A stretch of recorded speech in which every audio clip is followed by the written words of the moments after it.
Chapter 1, Dua Identitas. Ah! Mendengar teriakan dari kerumunan, Alvaro merasa tatapannya kosong. Cairan hangat mengalir di pipinya. Kemudian dia terjatuh ke dalam kegelapan. Ketika dia terbangun, ada 3 dokter berjas putih berdiri di samping tempat tidur, menatapnya dengan tidak sabar. Akhirnya sadar juga, telepon keluargamu dulu. Segera minta mereka bawakan uang. Kepalamu terluka, harus segera diobati. Alvaro masih belum sadar. Sudah mendengar suara seorang perawat yang berdiri di samping dokter berbicara. Alvaro, seorang mahasiswa yang baru lulus, susah payah mencari sebuah pekerjaan, dan mempunyai seorang pacar. Melihat hari Valentine segera tiba, dia ingin memberikan hadiah dengan sisa tabungannya. Tapi di tengah jalan terjadi kecelakaan. Ketika melewati lokasi konstruksi, sebuah batu jatuh di atas kepalanya.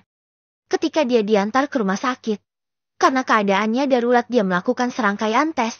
Dokter menemukan pendarahan di kepalanya. Tapi karena HP-nya rusak, tidak bisa menghubungi keluarga. Tidak ada yang bisa membayar biaya pengobatan. Dokter menunggu dia bangun lalu memintanya untuk membayar biaya pengobatan terlebih dulu. Setelah beberapa dokter berbicara, melihat dia tidak merespon, dokter langsung menaruh nota tagihan di tubuh Alvaro. Alvaro menahan rasa sakit yang luar biasa di kepalanya, menyadari biaya rumah sakit sebanyak 14 jutaan. Dia langsung tercengang di tempat tidur. Karena dia mahasiswa yang baru tamat, tidak memiliki pengalaman kerja, tidak mudah baginya mencari perusahaan yang ingin menerimanya. Gaji yang diberikan hanya cukup baginya untuk tidur di jalanan.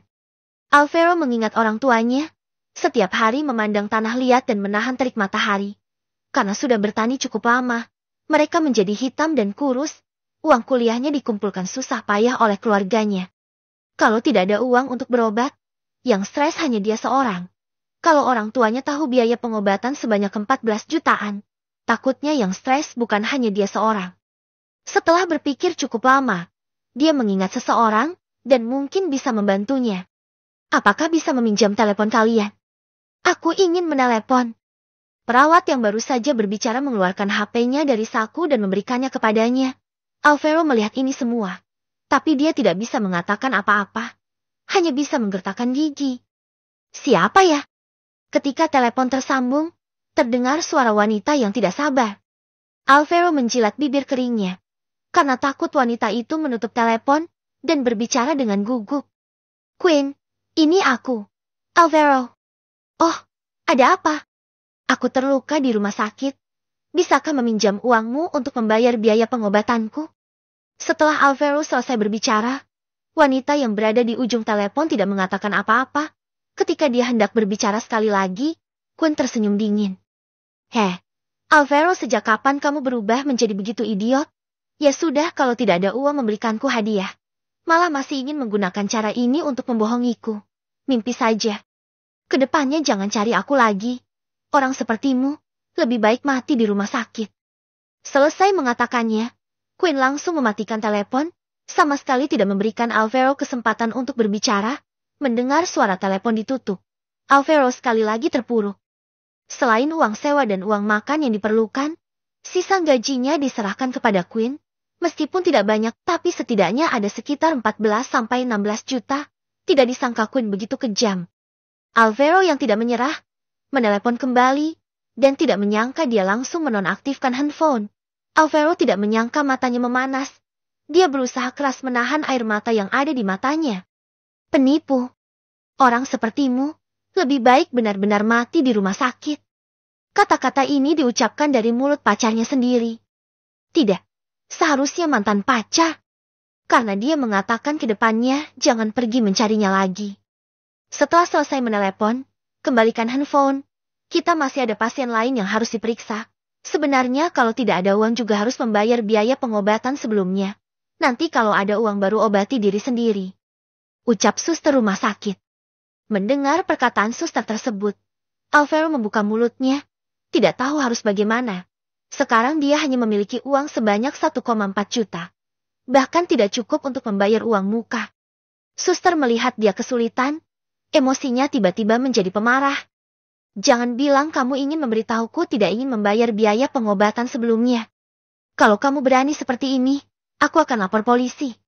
Bukan. Aku. Alvaro belum selesai berbicara. Dokter yang berdiri di samping sudah tidak sabar berjalan keluar, berkata kepada suster itu. Hentikan pengobatan, cari ada kartu identitas tidak. Pergi hubungi keluarganya. Suster mengangguk, mengambil tas Alvaro. Tas itu ketika dia masih kuliah, ayahnya mengambil satu-satunya tas paman ketiga yang ada di atas meja. Setelah digunakan bertahun-tahun, sudah tidak dapat melihat bentuk aslinya. Semua peralatan medis dilepas, bahkan infus yang belum selesai juga dicabut. Alvaro duduk di tempat tidur sendirian dan kebingungan. Ya Tuhan, anakku, benar-benar putra kita. Ketika Alvaro sedang mempertimbangkan harus bagaimana selanjutnya, tiba-tiba seorang wanita berusia 30-an tahun menerobos masuk, memeluk Alvaro. Pada saat yang sama di belakangnya diikuti dua pria. Salah satu di antaranya seperti dipahat dari cetakan yang sama dengan dirinya. Bahkan usia pemuda itu juga hampir sama. Situasi yang tiba-tiba ini membuat Alvaro tidak dapat bereaksi. Dia menatap ketiganya dengan kebingungan. Kalian siapa? Aku ibumu Mia. Ini ayahmu Thanos. Dan ini saudara kembarmu Jesco. Wanita itu berkata dengan penuh semangat menarik kedua pria ke depannya. Ternyata ketika dia dikirim ke rumah sakit, seorang reporter melaporkan kejadian itu. Jadi fotonya muncul di TV, dan wanita ini berlari kemari ketika melihat fotonya. Kala itu dia melahirkan dua anak laki-laki, tapi dokter kandungan yang melahirkan bayi itu mengatakan salah satu dari anak itu meninggal, karena tidak bisa menerimanya. Dia tidak mengkonfirmasi lagi, dan langsung meminta dokter mengatur prosedur selanjutnya. Tidak disangka dokter itu seorang pedagang manusia yang menculik dan menjual bayi yang baru lahir. Alvaro enggan mempercayai sepenuhnya dari lubuk hatinya. Tapi ketika dia melihat anak laki-laki yang sama di depannya. Lalu, ketidakpedulian Alvaro membuat ketiganya tertegun. Tapi kata-kata selanjutnya membuat ekspresi ketiganya berubah. Memintaku pergi bersama dengan kalian. Lalu ke pengadilan menuntut orang tuaku yang bekerja sebagai petani. Memaksa mereka mati. Wajah Mia sedikit jelek ketika mendengar dia berbicara. Alvaro, kamu salah paham pada ayah dan ibu. Kami hanya ingin kamu kembali, mengasuhmu dengan baik. Orang tua asuhmu juga tahu kamu terluka. Kami sudah mengirim orang menjemput mereka kemari. Sekarang mereka masih di jalan. Dia mengatakannya sambil mengambil nota rumah sakit, lalu mengantarnya masuk ke kamar pasien VIP. Thanos bahkan memberikan satu kartu ATM kepada Alvaro. Ada perlu apa bisa panggil orang pergi membantumu membelinya? Di dalam kartu ada uang jajanmu, tidak banyak 20 M. Kalau tidak cukup katakan padaku. Chapter 2, Pengasuh Pribadi. Alvaro kebingungan menatap kartu ATM yang ada di tangannya. 20 miliar? Bagi dirinya 1 jam yang lalu. Ini benar-benar sebuah fantasi. Tanpa sadar benaknya mengingat kerja keras ayahnya. Demi menghidupi dirinya dan membayar uang kuliahnya bekerja keras di siang dan malam hari. Mau tidak mau dia berkata, kala itu kalau aku lebih awal menemukanmu, aku tidak akan membiarkanmu menderita. Alvaro baru saja ingin mengatakan tidak membutuhkan uang ini. Tapi Thanos lebih dulu berbicara, membuat apa yang ingin dia katakan tertahan kembali. Mendengar perkataan Thanos, dia tahu uang ini bukan hanya tentang nominal semata. Kalau tidak menerima uang ini, berarti tidak bisa menerima ayah biologisnya. Alvaro sedikit ragu. Kalau menerima uang ini, dia seolah meninggalkan orang tua angkat yang sudah mengasuh dirinya. Aku tidak menyalahkan kalian, lagi pula ini tidak disengaja. Alvaro hanya bisa mengatakan kalimat ini untuk menenangkan ketiga orang yang berdiri di depannya. Alvaro, ibu tidak tahu bagaimana kehidupan yang kamu lewati sebelumnya. Tapi ke depannya, ayah dan ibu tidak akan membiarkanmu hidup susah. Kamu jangan salahkan kami terlambat mencarimu. Lagi pula kamu tinggal di desa, tidak berhubungan dengan dunia luar. Kalau bukan karena tiba-tiba masuk TV, mungkin masih membutuhkan waktu yang lebih lama untuk menemukanmu. Mereka menerima orang tua angkat Alvaro. Selain berterima kasih kepada orang tua angkatnya, pada saat yang sama tidak ingin karena hubungan orang tua angkat ini membuat Alvaro tidak ingin mengakui mereka. Jesco yang berdiri di samping akhirnya berbicara. Alvaro, kamu adikku, kita memiliki hubungan darah. Tidak peduli bagaimanapun, ini tidak bisa disanggah. Dia mengatakannya sambil mendorong balik kartu ATM yang diserahkan padanya.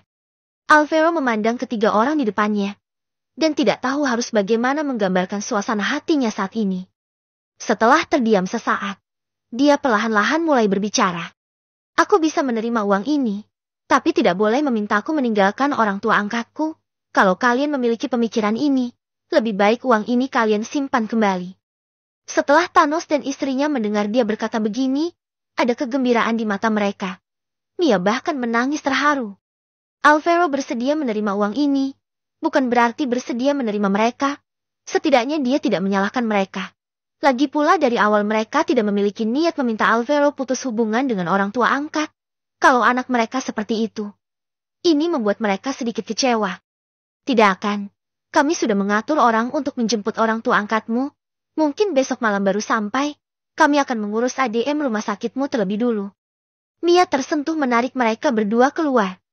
Selang beberapa saat, kembali bersama dokter yang tadi. Wajah dokter itu tersenyum, membuat orang merasa jijik. Ternyata tuan muda keluarga He, tadi benar-benar maaf sudah menyinggungmu. Tolong jangan simpan di hati. Mendengar dokter yang tadi pergi lalu berdiri di sini meminta maaf padanya, Alvaro merasa dirinya benar-benar kaya. Mengingat pacar sendiri, meskipun dirinya bersikap sombong di hadapannya, tidak disangka begitu mengungkit masalah uang dirinya langsung berubah. Alvaro mencemberutkan bibirnya. Di mana kartu identitas kerjaku? Dia belum selesai berbicara. Dokter segera menyerahkan kartu identitas kerjanya dengan kedua tangan. Alvaro tidak mengatakan apa-apa, dan dokter memasang kembali jarum infus yang belum selesai diinfus, setelah menaruh kartu identitas kerja ke dalam tas, dan ketika mengangkat kepala melihat di hadapannya berubah menjadi seorang wanita yang memakai t-shirt putih. Sekali lihat kedua matanya berbinar. Dia tersenyum bahagia. Bibirnya yang lembut terbuka lebar, seolah ada sesuatu yang keluar. Tubuh montok, memakai t-shirt ketat. Ini benar-benar sangat menggoda. Apa kabar, Tuan Muda? Aku Nabila pengasuh pribadimu, yang menjaga dirimu, kalau ada perlu sesuatu bisa langsung memberitahuku. Alvaro sedikit salah tingkah lalu memandang ketiganya yang berdiri di samping. Tidak tahu disengaja atau tidak Jesko batuk sebentar. Ayah dan ibu khusus mencarikan pengasuh untukmu, yang bisa melakukan segala hal. Kalau ada apa-apa kamu bisa langsung memberitahunya. Segala hal. Alvaro berusaha mengendalikan ekspresi di wajahnya, dan membuat ekspresi terkejut.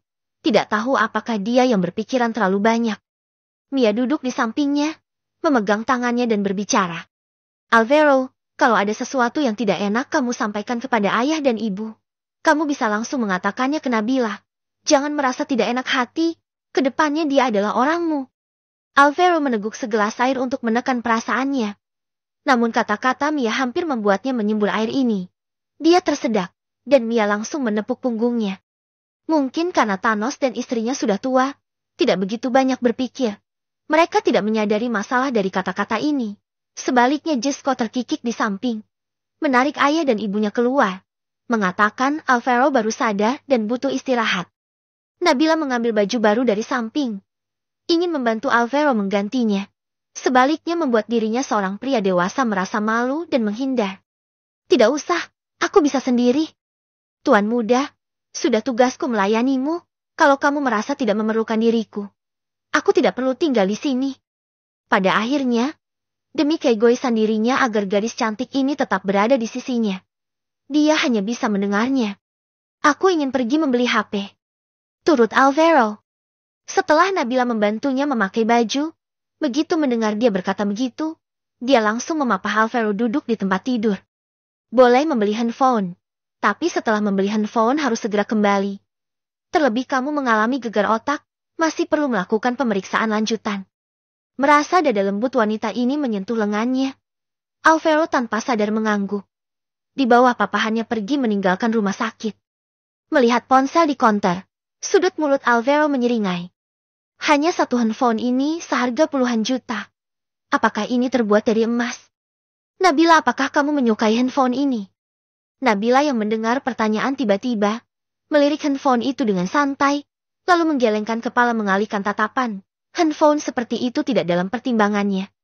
Tapi karena cocok untuk Alvaro, baru membawanya kemari. Tapi aku merasa handphone ini lebih cocok untukmu. Alvaro tersenyum, meminta penjual untuk mengeluarkan HP-nya. Ini tidak cocok untuk kalian. Lebih baik menghemat uang dan menjalani kehidupan yang baik, daripada membeli handphone ini dengan semua uang kalian. Selesai mengatakannya tanpa menyentuh handphone itu, penjual itu terus menundukkan kepala bermain handphone. Alvaro mengangkat alisnya dan melihat pakaian sendiri. Memang tidak mirip seperti orang yang mampu membeli handphone ini. Ucapan penjual tidak mengejutkannya. Tapi hari ini berbeda dari sebelumnya. Dengan kartu yang diberikan Thanos padanya cukup untuk membeli seluruh handphone yang ada di sini, bahkan masih menyisakan uang. Dia meletakkan kartu ini di atas meja. Dan penjual itu tampak tidak sabar dengannya. Lalu mengerutkan kening, mengangkat kepalanya, melihat kartu di meja, dan tiba-tiba tercengang. Dia mengambil kartu itu melihat dengan hati-hati, dan terkejut. Ini kartu Platinum. Alvaro tidak peduli dengan keterkejutannya, dan menunjuk handphone lain, meminta penjual langsung membungkusnya. Ketika uang itu benar-benar masuk ke rekening, penjual itu dengan hati-hati memandang pemuda di depannya.